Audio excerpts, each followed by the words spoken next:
Olá, todo mundo está me ouvindo aí?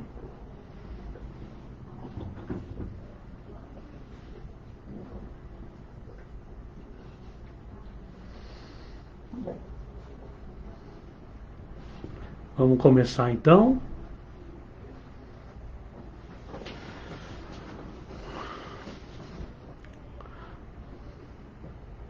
Boa noite. Estamos aí para começar a nossa live. Agora. Só um minutinho aqui.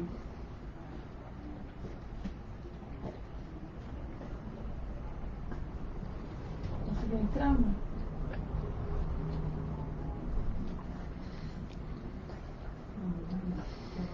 Tá todo mundo me ouvindo? Todo mundo está ouvindo? Oi, Adriana.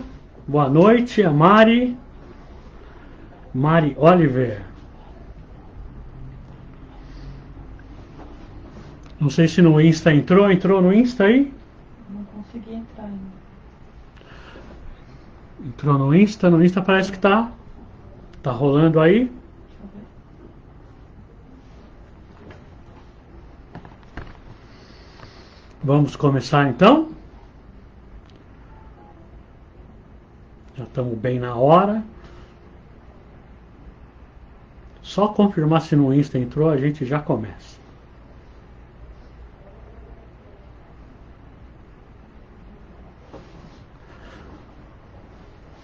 Olá, deixa eu ver quem mais está entrando aí.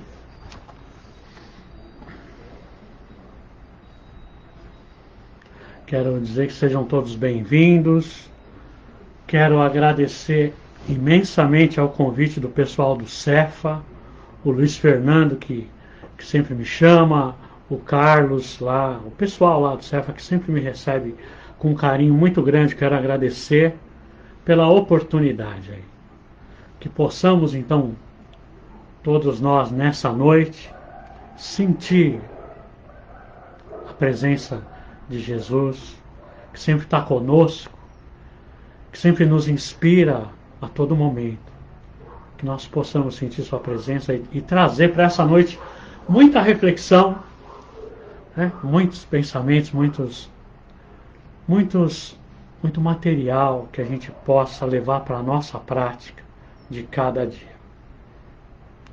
É isso então. Vamos começar então? Ó, a primeira coisa que eu queria dizer é o seguinte: comentem, perguntem, falem. Não existe pergunta boba. Não existe pergunta boba. Qualquer pergunta que vier aí a gente vai ler, vai tentar responder na hora certa, aí, comentários relevantes que vão acrescentar. O ruim é assim, eu não acho legal que seja a live do Marcelo, que seja uma live nossa, onde todos nós possamos participar e dividir bastante coisa. Isso que é interessante. Então vamos lá. A primeira pergunta que eu gosto de fazer é essa: você acredita em Deus? Você acredita em Deus? Bom, se você acredita, então você acha que Deus é bom, que Deus é justo? Se Deus é bom, Deus é justo. E outra, se Ele é bom para todo mundo, ele tem que ser bom para todo mundo. Ele não pode ser bom só para alguns, só para a galera e tal, né? Só para os amigos, só para os parentes. Não, Deus é bom para todos. Não é que nem o ser humano, que é bom só para alguns e para outros é indiferente. Deus é justo justo com todos. Então Deus é bom e Deus é justo. Aliás, eu quero dizer assim: Deus é infinitamente bom, é infinitamente justo. Estes são os atributos da divindade. Aliás, todos os atributos de Deus estão no superlativo. Então ele é onipresente, onipotente, onisciente, infinitamente bom, infinitamente justo. Tá. Você acredita em Deus? Sim ou não? Fala aí. Sim, sim, isso, sim, ok. Outra pergunta. Você acredita que a nossa alma sobrevive ao corpo? Você acredita? Se você acredita, né, ótimo. E para onde vai essa alma? Da onde ela veio? Se você acredita que a alma sobrevive ao corpo, quer dizer, ela existia antes do corpo também. Né? Então vamos lá. O que acontece? Esse vai ser o nosso chão. Esse vai ser o nosso chão. Tá? Deus é bom, Deus é justo. Nós vamos partir daqui. Beleza? E a nossa alma, ela sobrevive à morte. Se ela sobrevive, para onde ela vai? Da onde ela veio? Será que nós fomos criados no momento do nascimento? Vamos refletir sobre isso. Se nós, como eu estava dizendo, se nós acreditamos em Deus, nós acreditamos num Deus bom e justo. Se Deus é bom e é justo, mas quando nós olhamos ao redor, o que é que nós vemos? Nós vemos diferenças. Em todo momento nós vemos diferenças. Por exemplo, só um minuto. Baixa um pouquinho ainda. Vamos lá. Se Deus é bom, Deus é justo, quando nós olhamos ao redor, o que nós vemos diferenças? Quero que vocês me expliquem isso. Como pode... e são várias, né? Como pode uma pessoa... A pessoa nasce em Estocolmo, na Suécia, e a outra nasce em Osasco. Você preferia nascer em Estocolmo ou em Osasco? Nossa, agora o pessoal de Osasco ficou bravo comigo. Mas assim, não estou em Osasco. Você preferia nascer em Zurique ou na Suíça ou em Carapicuíba?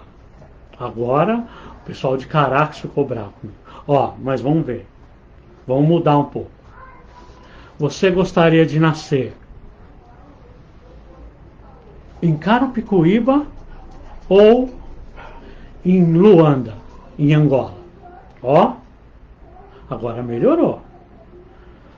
Você preferia nascer em Carapicuíba ou em Damasco, na Síria, ou em Bagdá, no Iraque? Sempre tem uns lugares, mas é claro, Carapicuíba é nós, Jardim Tonato, estamos juntos. Vamos lá, né? Então, olha que diferença. Então, o simples fato de você nascer num lugar ou nascer em outro pode complicar, pode facilitar a sua vida. Mas não é só isso. Existem muitas outras diferenças. Por exemplo, nós vemos pessoas, crianças que têm facilidade com matemática. Nós vemos crianças que tocam piano maravilhosamente. Crianças novas, tem idade, assim, vai lá e toca piano. Como assim?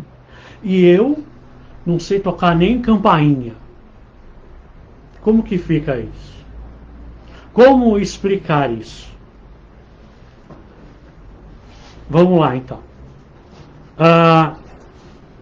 O que nós aprendemos com algumas religiões? Nós aprendemos que nós, antigamente era assim, né? Se você for bom, você vai para o céu. Se você for ruim, você vai para o inferno. E pronto. Mas olha que coisa.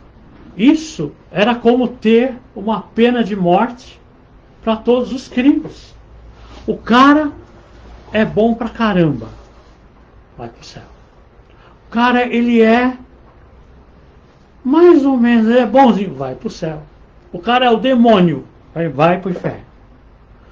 O cara só roubou um saco de bala quando era criança. Mas é ladrão, então. E aí? Isso causava um grande problema para a igreja, um grande problema. Então, no ano 593, da era cristã, depois de Cristo, a igreja decide criar o purgatório. Porque tinha um grande problema também. Um grande problema. E as crianças quando morrem? O que acontece quando as crianças morrem? O que acontece? Criancinha nenê. O que acontece? O que acontece, sogra? Vira anjinho. Uma vez eu estava vindo de um enterro com a minha mãe e era de um bebê. E eu perguntei para minha mãe assim, mãe, eu tinha assim uns 7, 8 anos, era uma criança assim, ó, certo? E aí eu perguntei para minha mãe assim, mãe, quando se eu morresse agora, se eu morresse, eu virava anjinho e eu ia para o céu? Minha mãe, ela deu uma mordida, ela demorou para responder. Isso fica marcado na gente, né? Ela mordeu o lábio assim, pensou, olhou para mim e falou, sim, filho, você ia para o céu, mas assim eu não botei muita fé naquilo, não senti firmeza, assim, falou, puxa vida, hein, que coisa. Mas eu fiquei feliz na hora, mas depois eu estava refletindo, pô, é ruim isso aí, né? Mas a igreja, para acabar com esse problema, criou o purgatório. O que era o purgatório? O purgatório era um lugar para ficar essas pessoas, que nem são tão ruins, né? Tão ruins e nem tão boas. Então ficava lá purgando. E depois ia, né, para o céu. Mas como que ela saía de lá? Através da virtude da prece. Olha que coisa interessante. Através das virtudes da prece que ela fazia ou que as pessoas fariam por ela. Então, isso foi bom no começo, mas depois criou algo, foi um grande problema, que foi a venda de indulgências, a venda de preces. Imagina, o pessoal chegava lá para o padre e falava, padre, já que você está aí, reza lá pelo meu tio, pelo meu irmão, eu faço um donativo aí e tal. Começou a venda de terreno no céu. Foi um grande problema isso. Eu não sabia o que era purgatório, o que ficava purgando. Mas um dia eu estava na casa da minha avó. E aí, vó, né, sabe como é? Eu cheguei para ela e falei, vó, o que é que tem hoje de bom para a gente comer aí? Minha avó falou assim, hoje tem ovos no purgatório. Eu falei, nossa, o que é isso? Agora eu vou descobrir o que é esse purgatório. E ela fez um molho assim de tomate, um molhão vermelho assim, e foi quebrando os ovos, colocando assim, um por um, né? E o ovo ficava ali no meio da fervura, ficava ali. E aí eu olhava para o ovo assim e imaginava uma pessoa. Então, é isso que é o purgar, né? É isso que é purgar. Bom, mas, por enquanto, só história. Jesus, isso é só pesquisar, galera. Pesquisar, vocês acham. Jesus falava sobre a reencarnação. Jesus falava assim.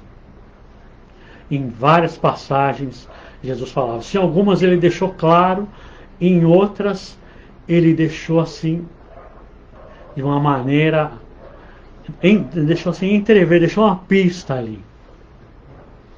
Tem uma hora que ele pergunta assim, que dizem os homens do Filho do Homem? E os discípulos respondem, não, dizem que você é Elias, que você é Jeremias, ou um outro profeta qualquer. E aí ele pergunta, e você, Pedro, o que é que você diz? E vocês o que dizem, né? E Pedro responde, tu és o Cristo, o Filho de Deus. E Jesus responde para ele, não foi o sangue nem a carne que te revelaram isso, mas meu Pai que está no céu. Mais adiante, eles estão falando, olha, estão dizendo que você é o Elias que há de vir e tal, né? E Jesus responde, não, eu não sou o Elias. O Elias, ele já veio.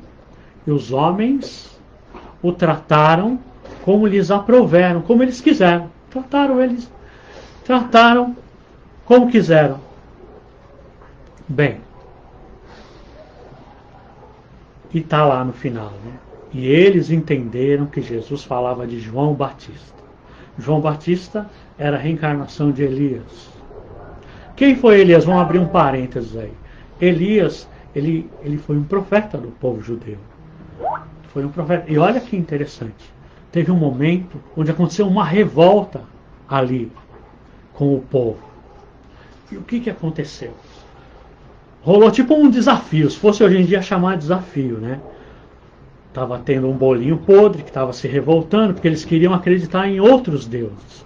Então Elias propôs um desafio. Falou, ó, vamos colocar umas madeiras aí. Colocam umas madeiras e vocês rezam para o seu Deus. E se pegar fogo, tá tudo certo. E se não pegar? Bom, depois eu rezo para o meu. E foi feito isso. Colocou a madeira, os caras rezaram. Era muita gente. A galera toda estava lá para ver esse desafio. E aí o povo rezou pra caramba, não aconteceu nada. Elias era um cara assim, tipo ostentação. O que ele fez? Quando chegou na vez dele, ele falou, molha a madeira, molha, pode molhar. E era um médium de grandes possibilidades. Quando ele começou a fazer as preces dele, disse que veio um fogo que consumiu toda a madeira, e inclusive as pedras. Consumiu até as pedras. Até aí, beleza, Elias ganhou e tal, é nós, estamos juntos. Peraí. O que nós vamos fazer com esses caras aí? O Elias falou assim, ó, corta as cabeças. Alguns livros dão um número de 600 pessoas. Sabe o que é isso? 600 pessoas ele mandou degolar. Bom, e aí ele marcou o destino dele, né? Porque ele reencarna como João Batista. E qual foi o fim de João Batista? Também da mesma forma. Bom, mas vamos voltar lá para Jesus. Sobre essa parte aí da reencarnação. Tem uma hora que Nicodemos, que era um doutor da lei, que vai visitar Jesus. E perguntar para ele sobre essas coisas, né, de reencarnação e tal. E Jesus fala assim, ó, ninguém pode ver o reino de Deus se não nascer de novo. Quem não nascer da água e do Espírito não pode entrar no reino de Deus. O que nasce da carne é carne, o que nasce do Espírito é Espírito. E ele fala assim, não vos espanteis quando vos digo que há de nascer de novo. O vento sopra onde quer, não sabemos nem para onde ele vai, nem para onde ele vem. Então, olha que interessante isso aí. Quando Jesus fala para Nicodemos que é necessário nascer da água e do Espírito. O que é nascer da água? Quantos por cento o nosso planeta tem de água? Quantos por cento? 3/4? 75%? Beleza. Então os filhos da terra, da mesma maneira, têm essa porcentagem de água. Nascer da água é nascer no corpo físico. É nascer no plano material. E nascer do Espírito é despertar para as coisas espirituais, para as verdades eternas. Isso que é nascer do Espírito. Então, ficou claro aí esse lance da reencarnação. Mas por que, então, que nós não temos a reencarnação na Bíblia? Por que foi retirado? Uma pesquisa mostra o quê? Que Justiniano, que foi o imperador do Império Bizantino, que era uma parte de Roma, ele fez um concílio em Constantinopla, ficou conhecido como o Concílio de Constantinopla, vinha sendo pressionado pela mulher dele, a Teodora. A Teodora não gostava desse negócio de reencarnação, porque a galera era reencarnacionista, acreditava em reencarnação. Só por alguns fatos que eu mostrei já dá para perceber. Só que é o seguinte, por que a Teodora, a imperatriz Teodora, não gostava disso? Acredita-se que ela era uma cortesã. E aí, tem duas versões. Duas versões. Para que isso não a prejudicasse, o que ela fez? Uma versão diz que ela mandou matar todas as outras prostitutas. Uma outra versão diz que ela pegou todas e enfiou num convento. Porque os cristãos se revoltaram, ficavam falando para ela: você vai ter que nascer e morrer 500 vezes para você pagar isso aí. Então ela odiava essa história de reencarnação. O que acontece é que Justiniano foi lá e criou o concílio e pressionou, e aí toda a crença em reencarnação foi substituída por ressurreição. Tudo isso é história. Só pesquisar, buscar, que vocês vão encontrá-la. Mas vamos lá. Como que é esse lance da reencarnação? É assim, ó. Nós somos criados simples e ignorantes, fagulhas do pensamento divino, e descemos para a matéria.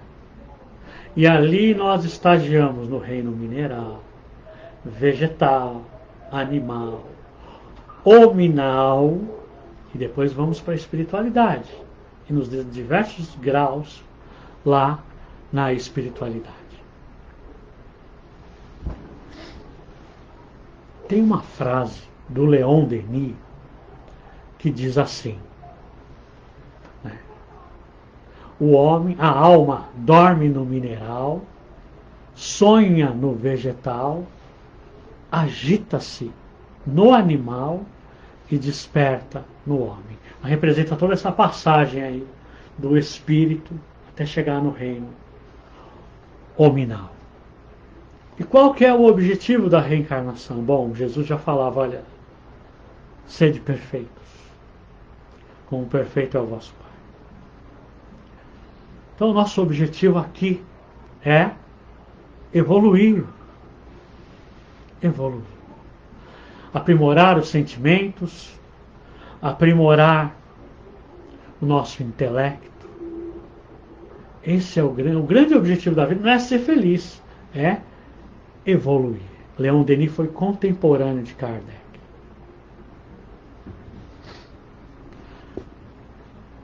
Bom, como é que tá aí a live? Como é que tá o pessoal aí? Evelise, Sandra, Fabiane, Rosana, legal, muito legal. Agradeço Miriam, a todos aí. Comentem, façam perguntas, acrescentem. Eu ia escrever agora. Pode falar. Que eu ia escrever para eles fazerem perguntas. Ótimo. Então nós vamos dando continuidade aí. Se tiver algum comentário relevante, coloque, que vai acrescentar, que vai trazer para nós, coloque, que nós vamos falar aqui. Certo? Vamos que vamos, então. Pega um copo de água para mim, por favor. O que acontece? O que é que a reencarnação, gente, é uma forma da gente entender. É o começo, né? A gente começar a entender a justiça de Deus. Com a reencarnação, cai por terra todos os machismos, cai por terra todos os preconceitos, porque que adianta se você tem preconceito de raça e traz isso para você, corre o risco de você nascer nessa raça que você tanto odeia. Pensou? E aí? E o aprendizado? Tem que vir, né? A gente tem que sentir. Às vezes sentir na pele para aprender. Então, obrigado. Assistente de palco.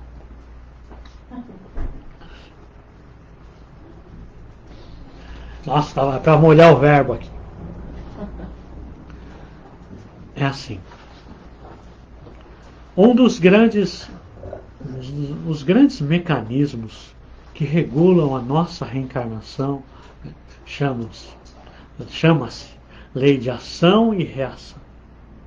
Lei de causa e efeito. Sabe a lei de Newton? Para toda ação existe uma reação em sentido contrário com a mesma intensidade. E essa lei, ela regula a nossa encarnação. Porque é aquilo lá, é plantou, colhe. Não dá para colher frutos onde você plantou espinhos. Não dá. Bom, então vamos dar uma olhadinha nesse negócio aí de ação e reação. Pergunta 132 do Livro dos Espíritos. Aonde está escrita a lei de Deus? Onde está escrita a lei de Deus? A resposta: na consciência. Claro, não é possível acreditar que a lei de Deus já está escrito em folhas de papel, em lugares onde o homem pudesse se adulterar. Ela está na nossa consciência, na consciência de cada um. E a consciência ela é implacável. Então vamos fazer que nem uma receita. Reserve. Imagina uma pessoa. Ela, em uma vida, assassina um pai de família e os filhos morrem de fome. Lá, do lado de lá, ela descobre o quanto que ela errou. Ela descobre o quanto que ela falhou. E aí, ela se conscientiza e fala assim: eu vou reparar tudo que eu fiz. Porque não adianta só se arrepender. Não adianta só se arrepender. O arrependimento é o primeiro passo para a gente se livrar, para a gente começar a quitar isso. É o primeiro passo. Primeiro vem o arrependimento, depois o sofrimento e depois a reparação. É, claro. Já pensou, você está com o seu carro, vem alguém e bate no seu carro. E aí a pessoa fala: pô, cara, desculpa aí, foi sem querer, cara. Ó, profundamente arrependido. Precisa pagar. Então, mas não tenho dinheiro. O que adianta, cara, arrepender? É preciso reparar. Reparar é uma coisa que a mãe da gente sempre ensinou para nós. Seguinte: abriu, fecha. Molhou, enxuga. Né? Sujou, limpou. A mãe da gente sempre ensinou isso. E a minha esposa pega no pé por causa disso aí também. Até hoje tem algumas coisas que é difícil de aprender. Mas a gente segue aprendendo.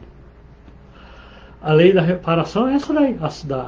Para a gente reparar, é isso. É devolver ao estado anterior as coisas. Quando nós atuamos. Então, vamos lá. Voltando à história. Prejudicou uma família inteira. Ela diz: eu voltarei. E receberei vocês como filhos. E vou trabalhar a vida inteira por vocês. E vou dar tudo. Casa, comida, roupa. Tudo. Vou dar tudo para vocês. Só aí, tudo tá aí, tudo bem? Tudo bem? Tudo certo? Tudo justo? Tudo justo até aí. Só que olha só, vamos adicionar algo mais a essa história. Imagina que essa família chega e fala assim: olha, a gente não quer reencarnar não, essa foi a última. A gente já zerou tudo, né, com esse sofrimento que veio aí, que você proporcionou para nós, já zerou, então a gente não vai mais reencarnar. Aí o Espírito fala assim: não, meu, vocês precisam reencarnar, eu preciso devolver para vocês tudo que eu tirei. Não, cara, relaxa, não tem mais bronca, não tem nada, fica de boa, acabou. A gente não vai reencarnar, entendeu? E aí? E agora? Como ele faz para quitar isso? Pois bem, ele volta. Porque se não tem cobrador, não tem cobrador. Né? Mas ele volta. E aí ele faz uma casa para 50 crianças. Para 100 crianças. Para 1000. Porque é assim. Ele está em débito com a consciência dele. E onde estão escritas as leis de Deus? Na consciência. E a nossa consciência, ela é implacável. A quitação dos débitos acontece no âmbito da nossa consciência. E é por isso que as graças de Deus, as bênçãos vêm assim, 1000 por um, 100 por um. Ele não tinha prejudicado 4, 5, aí ele vai lá e faz uma casa para 1000 crianças. E beneficia quantas famílias? É assim. No fundo, nós não temos débitos com pessoas. Nós temos débitos com nós mesmos, perante as leis divinas. A reencarnação explica muita coisa, principalmente aquilo que eu estava falando lá de nascer em Estocolmo, de nascer em Osasco. Nós somos atraídos magneticamente para um lugar, para um grupo de pessoas. E esse lance do grupo de pessoas eu vou falar depois.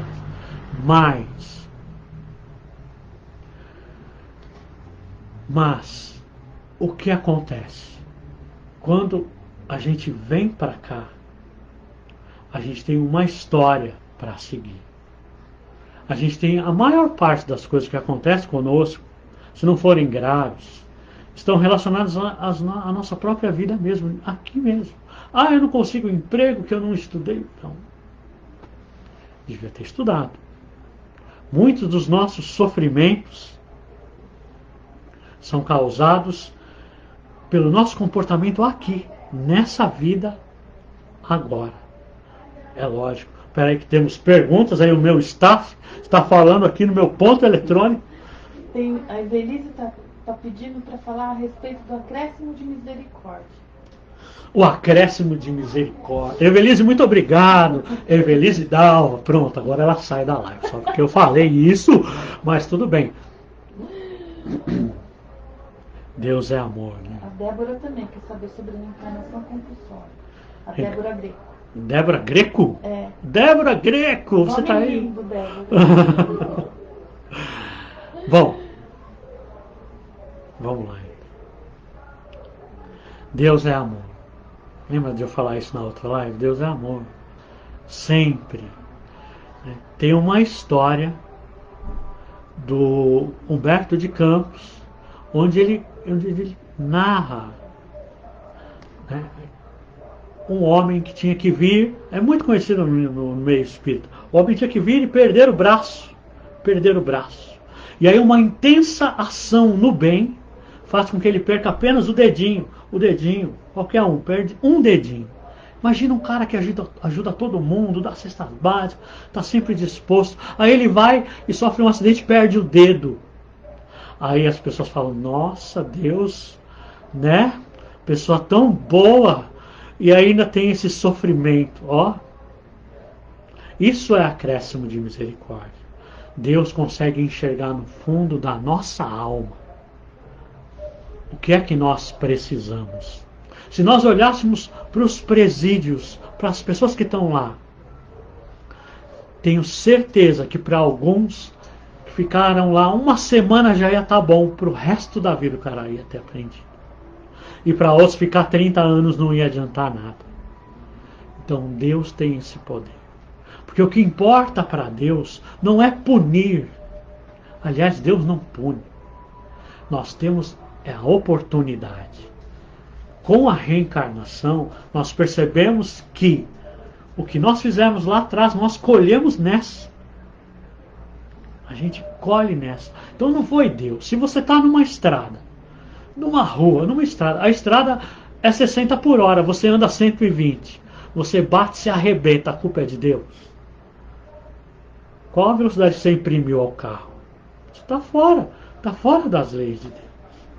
Agora, encarnação, beleza, Evelise? É isso aí, né? Agora, a reencarnação compulsória é quando o espírito ele não tem condição de saber o que é melhor para ele. Então ele tem que vir para expiar, para passar por aquelas provações, aquela expiação, aquele sofrimento, porque isso vai trazer para ele benefícios. Com uma criança que a gente tira o videogame, está ali, compulsoriamente sofrendo. E ela não acredita nisso, não gosta, está esperando acabar. Mas lá na frente ela vai falar, ainda bem que o meu pai não me deixou jogando videogame o dia inteiro. Beleza? Entendeu a ideia? Tem mais? Tem mais alguma coisa aí? Não, estou falando, tá tudo certo. Tá tudo certo? O Silvio está sugerindo alguns temas, mas aí é para umas próximas vezes. Ótimo. Falando nisso, já que eu dei uma parada, eu estava pensando o seguinte, galera. Em fazer um contos e pontos de sexta-feira. É uma ideia que eu estou pensando aqui. Pegar uma história. Aliás, daqui a pouco eu vou contar uma história. Daqui a pouquinho eu vou contar uma história para ilustrar tudo isso aí que eu estava falando. E ser talvez até um pouco mais curto. Contar uma história e trazer a moral toda sexta. O que vocês acham? Acho que ficava bom, hein? Eu tenho comigo umas 50 ou 70 histórias arquivadas. E hoje eu vou trazer uma. Então vamos lá. Já falei dos objetivos da encarnação. E o que eu falava para vocês das diferenças? Uma pessoa que aprendeu música numa encarnação, ela pode trazer na outra. Que ela tem talento, desenvolveu talento para o desenho, ela vem com mais facilidade. Né? Talento com a matemática, ela vai ter facilidade nessa. Tudo que nós cultivamos é nosso. Se isso não for prejudicar a gente, porque imagina um cara que ele é um artesão nato, um artesão nota 10, e aí toda encarnação que vem ele é artesão, aí ele, opa cara, preciso bloquear isso aí. E aí bloqueia esse conhecimento, mas ele não perde. Para que em outra vida ele desenvolva outros talentos. Então, o que o Espírito apresenta aqui de facilidades, muitas vezes, representa algo que ele cultivou em outras vidas. Aí Deus é justo, Deus é bom. Poxa, agora chegamos lá, hein? Bom, um dos objetivos da reencarnação, puxa vida, é que o homem, primeiro, né, é a busca da perfeição. A busca da perfeição. Como dizia Jesus. E para que ele possa tomar parte, tomar conhecimento da sua parte na criação. Olha que legal isso. Isso é muito legal. Para que o homem possa... Porque nós somos colaboradores de Deus na criação.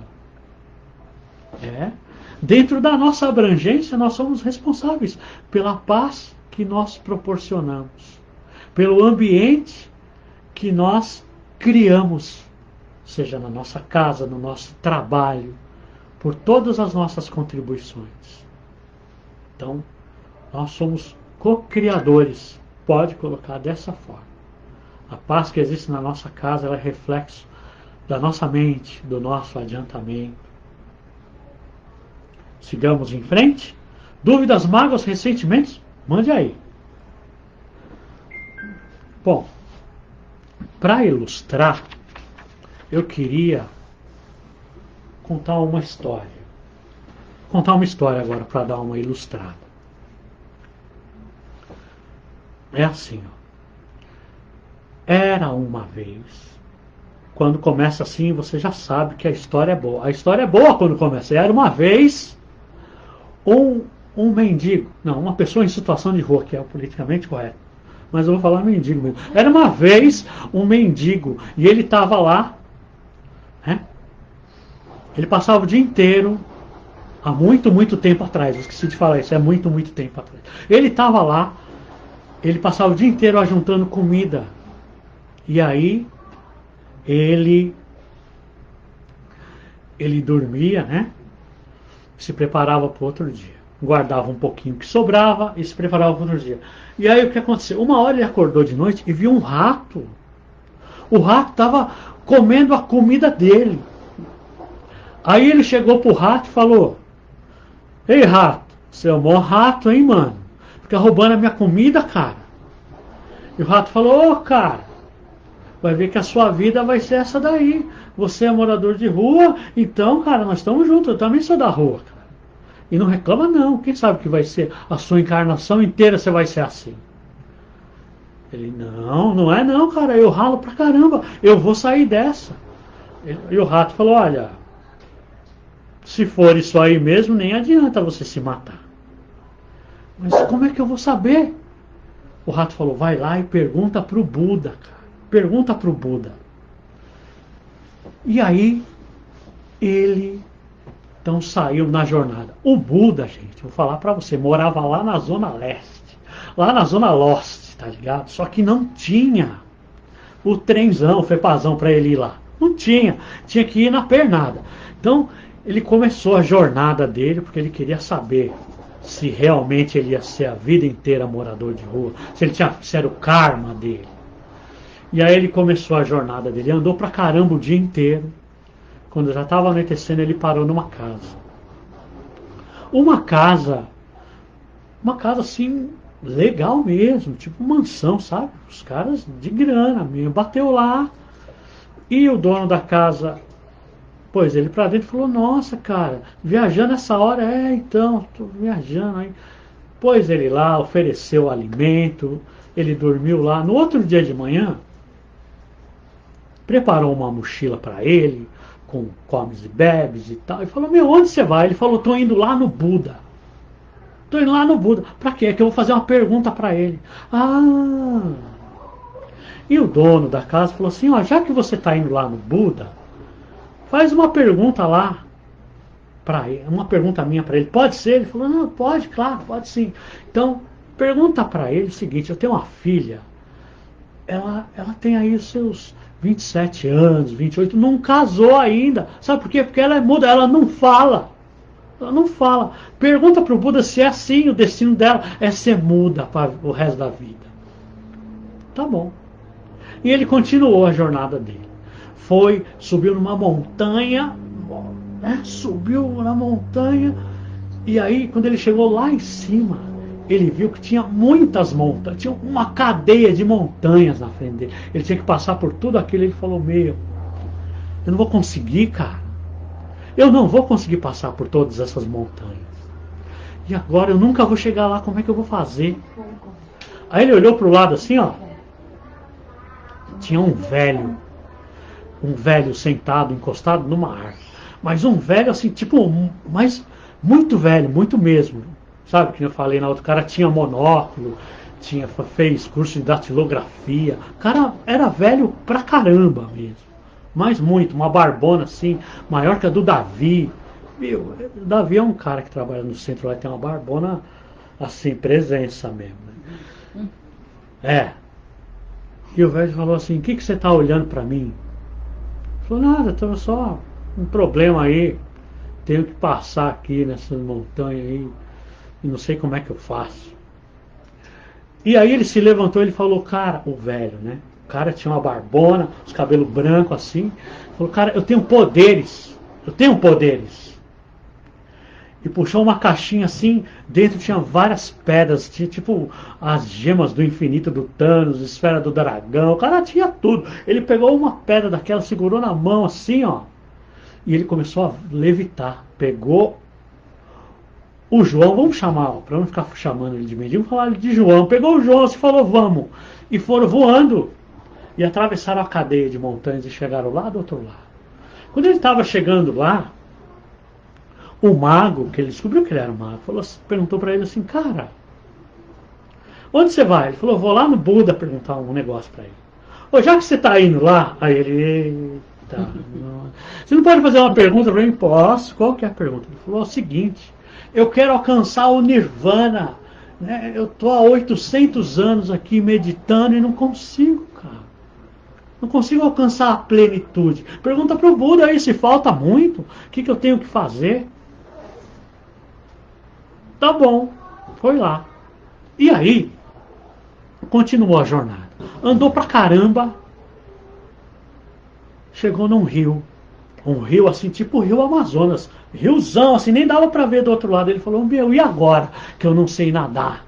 E eu tô pertinho, já do outro lado, já era a Zona Leste. Ele já via ali o estádio do Corinthians, tudo belezão lá. Ele falou, pô, tô chegando, já tô chegando. E, mas eu não sei nadar, como é que eu vou atravessar isso? Aí ele olhou do lado, assim, só que era outro lado. Olhou pro outro lado, saiu uma tartaruga, mas uma tartarugona. Tartarugona daquelas que parece um fusca, mano. Saiu assim e começou a comer uma graminha. Começou a comer uma graminha e tal. E aí, galera, se ele conversou com o rato, ele conversa com a tartaruga, que ele era fluente nesse idioma. Foi lá na tartaruga e falou: tartaruga, é o seguinte, eu ia pedir para você fazer um cavalo para mim, mas um cavalo marinho, certo? Você não tem... Não, falando sério, me ajuda a atravessar aí, preciso de ir lá no Buda e tal. A tartaruga falou: beleza, espera terminar aqui a minha refeição, a gente vai. E assim ele subiu nas costas da tartaruga e eles foram. Quando ele estava atravessando, a tartaruga falou assim: o que você vai fazer lá? O que você vai fazer? Vou conversar com o Buda. Então, você pode fazer uma pergunta para ele lá? Ai, meu Deus, vou ter que anotar, que é muita gente. O que é? Falou: não, eu sou tartaruga faz 200 anos. Eu quero saber quando que eu vou evoluir. Eu queria me tornar um dragão, sabe? Tipo Game of Thrones, assim, Dracarys e tal. Eu queria ser um dragãozão. A minha próxima lance da evolução é essa. A próxima fase é essa. Pergunta pro Buda se demora muito. Tá bom. Ele desceu lá do outro lado, foi caminhando, chegou lá na casa do Buda. Chegou na casa do Buda. O Buda apareceu lá, distribuiu senha para todo mundo, porque era muita gente, né? Para não ter aglomeração, ele já afastou as pessoas. E aí falou assim: ó, no máximo 3 perguntas, que hoje tem muita gente, estou cansado. Ele falou: pô, eu tenho a minha pergunta, do cara lá da menina, do mago. Ixi.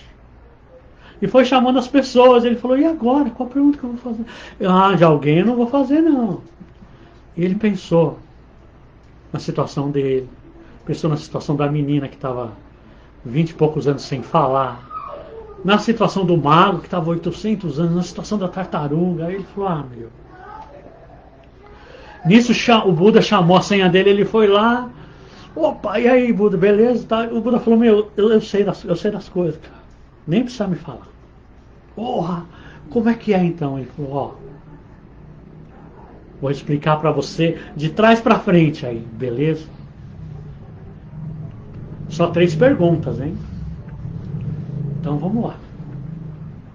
Ele perguntou da tartaruga. Tartaruga, fala para ela sair do casco dela. Ela tem que sair do casco. Quando ela sair do casco, ela vai passar para um outro nível. É que o casco protege a zona de conforto dela. Fala para ela fazer outra coisa. Fala para ela sair dessa proteção. E o mago? O mago é o seguinte: ele acredita que o poder dele está naquelas coisas materiais, nas joias, nas pedras, no ouro. Que nada, cara, o poder vem dele, não vem do ouro. Entendeu? Quando ele se desfizer dessas coisas, quando ele se desprender dessas coisas, ele alcança o nirvana. O que está prendendo ele são essas coisas materiais aí. Tá bom. E a menina? Tem uma menina lá, ela não fala não, né? Porque... Fala sério, né? Às vezes a pessoa não falar é uma benção. Agora a Miriam vai brigar comigo. Né? Porque ela fala: ó, o preconceito, Marcelo. Né? Mas assim, o Buda falou: fala para ele o seguinte. Fala para ela o seguinte: quando ela encontrar o amor da vida dela, ela vai falar. Ó, que bonito isso aí, né? Então, beleza? Acabou o seu tempo. Aí ele falou: eu sou só um morador de rua mesmo, deixa aí, pelo menos eu vou levar alguma coisa para eles. E voltou. Encontrou a tartaruga, ela estava esperando ele, não tinha nada para fazer. E aí? Ele falou: não, tartaruga, eu te falo sim, mas já vamos andando aí, né? Me leva lá do outro lado. Levou, falou: a tartaruga, é o seguinte, deixa o teu casco. O Buda falou que você tem que sair do casco, cara. Quando você sair desse casco, olha, não, é verdade, sai do casco, cara. Sai da sua zona de conforto. Vai pra vida, cara. Que aí você evolui. E a tartaruga saiu do casco. E na hora começou a se transformar num dragãozão. Falou: nossa! E falou pra ele: ó, cara, é o seguinte, dentro do meu casco aí tem um monte de pérolas que eu fui pegando aí nas minhas andanças, né? Nas minhas nadadas por aí. E eu guardei, pode pegar pra você, que eu nem... Pode pegar, não precisa mais não. E ó, valeu, foi embora, voando. Ele andou um pouco mais e encontrou o mago. E o mago, e aí, cara, beleza. O mago era muito velho, como eu falei. Velhão mesmo, imagina, 800 anos, mano. Cara, tipo, né, muito velho. E aí, ele falou, não, eu falo pra você, mas me leva depois das montanhas lá e tal, só pra garantir, às vezes você não gosta que eu te falo. Não, deixou ele lá, do outro lado. Seguinte, mano, você tem que se desfazer dessas joias, dessas gemas, dessas coisas das esferas do dragão, tudo, cara. Quando o seu poder não está nisso, está em você mesmo. O poder é você, cara. Quando você se desfizer disso, já era. O mago, sério? Não acredito. Então toma, pega pra você.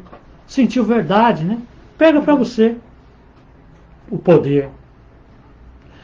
E na hora ele já começou a se elevar e foi indo e desapareceu. Olha que beleza. Bom, faltava só uma. Foi voltando, né? Uma pernada de novo. Chegou até na casa do homem que havia abrigado ele logo no começo. O homem recebeu ele e tal. E ele começou a contar. Cara, conheci uma tartaruga, um mago que era muito velho e tal.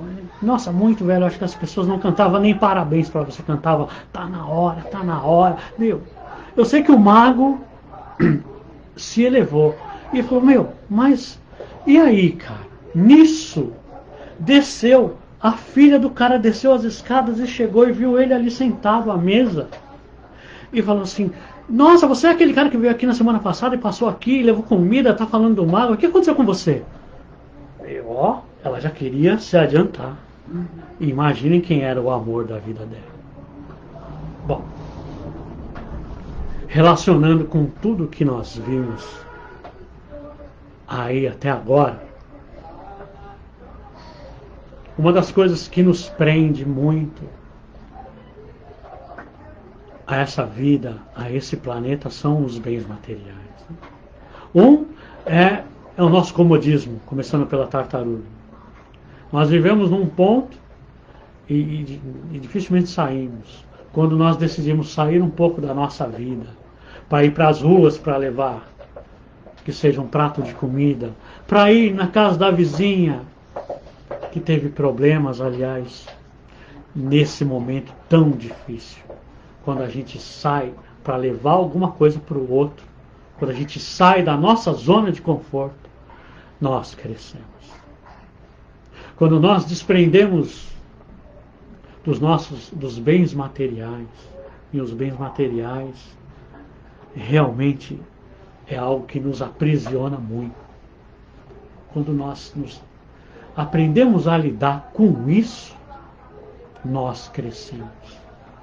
Quando nós percebemos que a vida é muito mais que isso, nós crescemos. Como dizia Jesus, né? Que o corpo é mais que a roupa, que a vida é mais que o alimento. Quando nós aprendemos isso, nós crescemos. Quando nós colocamos as prioridades dos outros, respeitamos isso, nós crescemos. Foi isso que ele fez. Quando ele colocou a prioridade do outro na frente da dele, percebeu que eram mais importantes, ele resolveu o problema dele. Passou a ter posses, passou a ter poder e arranjou o amor da vida dele. Olha que história linda, uma história muito linda. Tem perguntas aí? Eu vi que tem perguntas. A Jaciara, ela está perguntando o que é karma. Você dá uma explicada do que é karma. Então, eu não gosto muito de usar essa palavra karma. Eu usei porque é uma história oriental. Porque o karma, ele abrange muitas outras coisas. Mas eu posso falar que o karma seria assim, a reação da nossa ação. É o fruto das nossas atividades, a consequência das nossas ações. Esse é o karma. Quando nós prejudicamos alguém, nós carregamos o retorno. E temos, como eu estava dizendo antes, na ação e reação, nós caminhamos para o arrependimento, depois para o sofrimento e depois para a reparação. O karma seria tudo isso. como eu disse, o cara havia prejudicado uma pessoa, e aí ele vem com esse lance de perder o braço. O cara não seria isso, perder o braço. Mas, como eu disse, a gente deve ter cuidado com essas coisas, porque muitas vezes o que nós sofremos nessa vida, nós mesmos causamos nessa vida. Outra coisa, o seu irmão Maurício, ele quer saber o seguinte: uma criança que nasceu numa família, tá? E ela conhece a avó dela, ela fala que ela conhece a avó dela, só que a avó dela morreu antes dela nascer. Nossa, ela fala que ela conhece a avó dela e a avó dela morreu antes dela nascer. Olha, é muito difícil. Então o caso é esse. Nasceu uma criança, ela fala que conhece a avó dela e que a avó dela desencarnou antes dela nascer. É muito difícil afirmar, bater o martelo para qualquer coisa e dizer porque cada um vive uma vida e cada vida tem as suas particularidades. Mas pode ser que ela conhecia mesmo. Pode ser que durante o sono ela encontrou, pode ser que a avó dela a trouxe ali, a conduziu, a auxiliou naquela encarnação. Pode ser, com certeza. Nós estamos todos ligados. Nós estamos todos ligados. Mais alguma coisa? Só isso. Mais algum comentário? A Solange está falando linda história. Posso passar para frente? A Solange Expósito. Ô Solange, não só pode como deve. Não só pode como deve. A nossa vida... Bom, primeiro deixa eu só fechar. A reencarnação, gente, é a repetição das existências através de novas experiências dentro de um processo de aperfeiçoamento lento, gradual, mas consistente, onde Deus, nosso Pai, nos possibilita que tenhamos escolhas mais conscientes e despertemos para uma vida superior. Essa repetição faz com que a gente aprenda muita coisa. Nós somos, já ouviram aquela expressão, nós somos viajantes desse tempo. Viajantes desse tempo. Pô, tá dando o horário já, né? Estou vendo aqui 57. Né? 57 minutos. Vamos lá. Tem mais uma pergunta? Vai. A Ellen Silva, ela está querendo que você fale um pouco a respeito da epidemia, sobre essa epidemia, sobre a visão da doutrina espírita. Então, Ellen, eu já falei um pouco na outra live, mas que eu posso dizer assim, em breves palavras. Essa pandemia, essa doença, ela é um reflexo do nosso comportamento. Deus, através do acréscimo de misericórdia, como a Evelise falou citou muito bem aí, nos proporcionou essa doença. Essa doença foi o grau menor, porque está havendo uma depuração no planeta. Era necessário que nós despertássemos para muitas coisas. Então, estamos em casa, abrigados em casa, para refletir sobre como era a nossa vida antes. Nós, com certeza, antes de reencarnarmos, sabíamos disso, do que poderia ocorrer. Então, estamos aqui. E essa pandemia, ela vem por acréscimo da misericórdia divina. Podia ser algo muito, muito pior. É que Deus nos ama muito e nós conquistamos isso. Isso na outra eu disse que era até um presente, né? Talvez um presente é muito, mas o que eu posso dizer? Foi dos males o menor. Imagina, as pessoas pensavam que a gente ia sofrer com a bomba atômica. Que nada. Veio essa doença. Que muito em breve vai passar, se Deus quiser. Mais alguma coisa? Não, deixa eu ver aqui. O que eu posso dizer, gente, é que nós somos viajantes desse tempo. Nós estamos numa jornada, numa peregrinação. E quando a jornada é muito longa, olha só, uma jornada de 50, 60, 70, 90 anos, a gente começa a esquecer que estamos numa viagem. E começamos a acreditar que a gente é daqui. Mas a verdadeira vida não é aqui. É lá. Pensa bem, havia um momento aqui na Terra que nós não existíamos.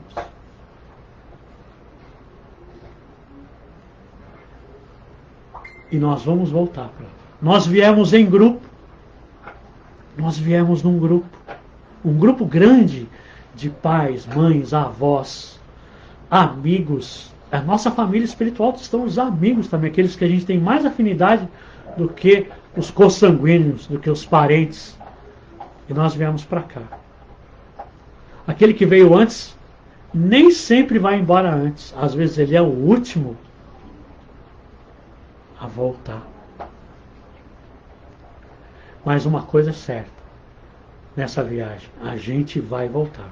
Essa é a certeza. Outra coisa importante da viagem, a gente se encanta muito com o plano material, com as coisas desse mundo maravilhoso. E nós nos perdemos. Acabamos deixando de lado. Deixamos de acreditar, esquecemos que somos de lá. Mas nós somos de lá. E nós vamos retornar. Eu sei que é um período de grande sofrimento, de muitos desencarnos. Não pense que a espiritualidade foi pega de surpresa, porque não foi. Eles sabiam de antemão o que ia acontecer. O que eu quero dizer é que ninguém enterra o espírito. Deixa eu arrumar aqui que saiu. Que o corpo tem prazo de validade, mas o amor não tem. Que ninguém enterra a essência, que o amor permanece, porque o amor é o nosso patrimônio, que nós conquistamos para a eternidade. Imagina, gente, nós convivemos com uma pessoa, com pais, mães, filhos, companheiros, durante 20, 30, 50 anos. Quantas vivências, quanta coisa, quanto sentimento. Você acha que isso se perde, se destrói com o corpo físico? Não. O amor não cabe dentro da vida. O amor transcende, supera, excede a vida. É época de aceitar a ausência temporária, de compartilhar sentimentos. Se você perdeu alguém, vou dizer para você, ninguém perde ninguém. É só uma ausência temporária. É época de compartilhar sentimentos. E, se necessário, buscar ajuda profissional. Se você sabe de alguém que teve esse problema, liga, conversa, auxilia, sai do casco tartaruguinho. Telefona, dá um auxílio. Ninguém perde ninguém. O melhor do ninguém perde ninguém é o seguinte aspecto, que aquilo que foi cultivado junto aos corações vai permanecer. E que o nosso trabalho de aperfeiçoamento é longo, mas é consistente e nós vamos conseguir. Não desanima não. Não desanima de jeito nenhum. Jesus conhece as nossas lágrimas. Jesus conhece as suas dores e nos dá segundo as nossas necessidades. Foi? É isso? Beleza? Tem uma pergunta. Tem uma pergunta, nossa.